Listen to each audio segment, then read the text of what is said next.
I'm Jade Raymond, Managing Director of Ubisoft Toronto, and also Executive Producer on Splinter Cell. Gentlemen, the Blacklist is real. Rogue intel agencies like Third Echelon are the problem here, not the solution. I want every single operation related to them grounded and gutted now. I'm shutting Third Echelon down, effective immediately. That's the signal. We're on. Building a new studio from scratch has always been kind of an ambition of mine, and you couldn't do it in better conditions. I mean, it's really great to be able to bring over some of the most talented people from around the world, from other Ubisoft studios, start with such a great team, and also do it with the support of Ubisoft and also Ontario. Our ambition with the studio is to grow to 800 people within 10 years. So we wanted to find a building that would be big enough to grow to 800 people and not have to move a bunch of times. So there's a lot of initial setup, like making sure that you have a building, that you have running water, that you have an internet connection, that you have payroll set up so that people can get paid. So there's a lot of basic stuff, groundwork that you have to lay. And then after that, obviously, it's getting the development team in. But it's pretty funny because there's a portion of time where we had these huge, 40,000 square feet of room and no people in it yet. So it really made the mandate feel big. And now, of course, that you're here, you could probably see the whole studio is filled. So it's pretty exciting. Need your heart.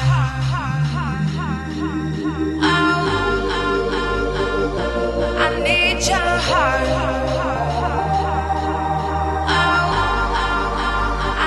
Ubisoft has a lot of experience doing large AAA production.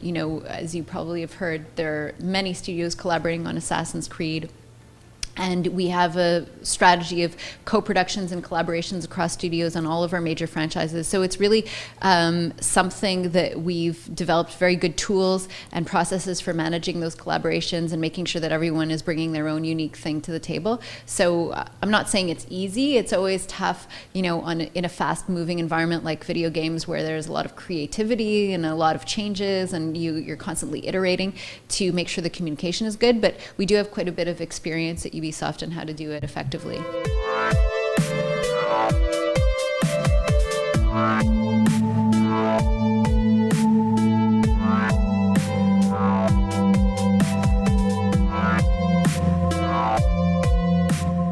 To get the top talent, you really have to pinpoint some of the people. Like we recruited Scott Lee.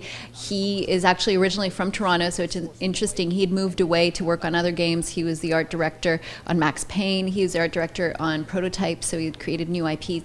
And we were really searching, trying to find and recruit people like him, and we basically look for people with specific backgrounds to complement the team that we already have in place. We have a community developer, Zach Cooper, who spends 100% of his time being in contact with the fans, getting their feedback, making sure that we have a pulse on them. So he creates reports. We have other departments in Ubisoft that are also watching all the stuff. And of course, everyone on the team, including myself, we read all of the forums and we read all of the fan comments, and we, make sure that we're getting kind of the ground level feedback on the stuff that we're doing as well. We are going to go inside the combat of Splinter Cell.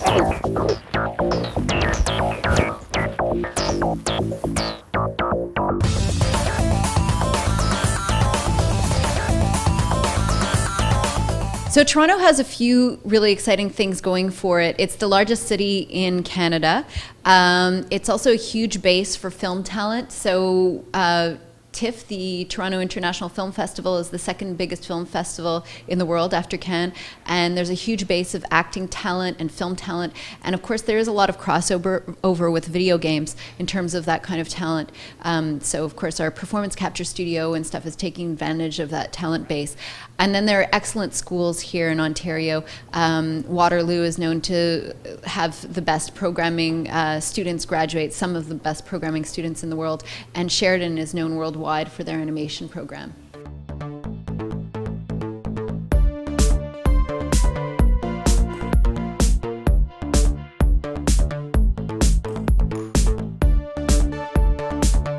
So we've done a major investment in performance capture. We've heard from everyone who's worked here with us that it's the best one that they've had the pleasure to work in, so that's great news for us. So this performance capture studio was built from the ground up to be a performance capture studio. So that means that it's a sound stage. We capture voice, we capture acting, we capture the stunts, we capture the cameras, we capture everything at once with virtual cameras and everything. So that's different than mocap. Motion capture was based on capturing just the motion, and when motion capture was introduced, that was a way to capture body animations but not necessarily all of the rest of their performance at once. So actors would still go into a booth separately and record their voice, or there would be separate shoots for some of the stunts and stuff like that, whereas here we really did want to invest in performance, not only in terms of creating more immersive stories, which I think is going to be very important for next gen games, but also in terms of the research and development and R&D opportunities, because I think that kind of performance is going to have an impact on next-gen games beyond just the story and the narrative portion.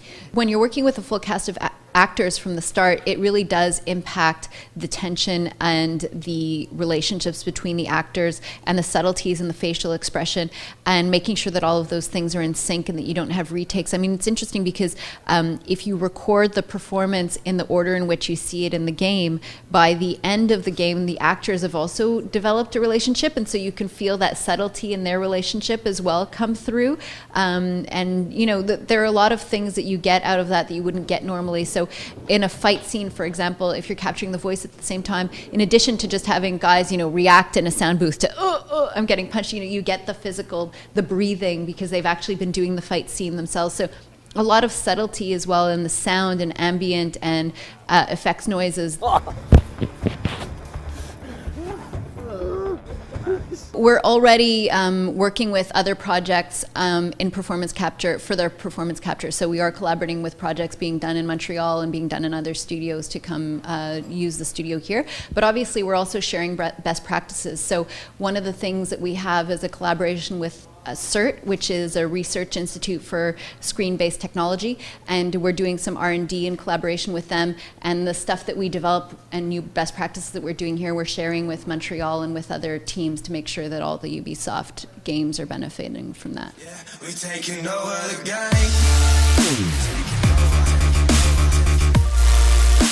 And you don't have to wait now.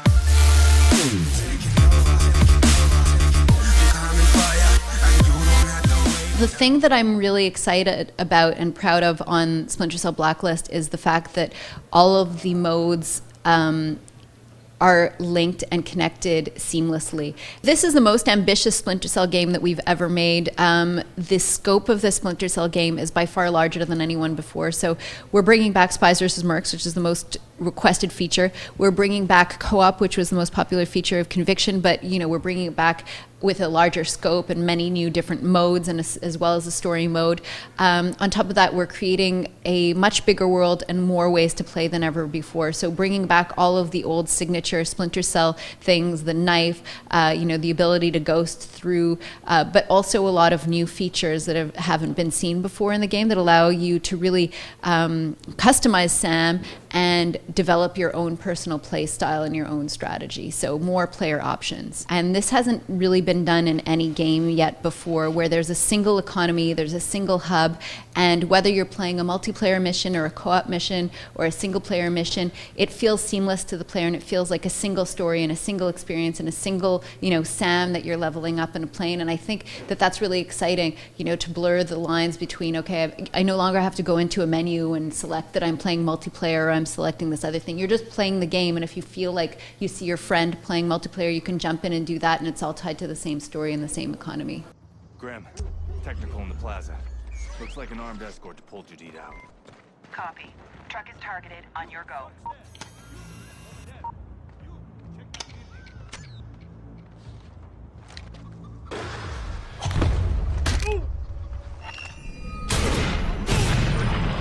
You'll be able to play the game in August. It's coming out August 22nd in Europe.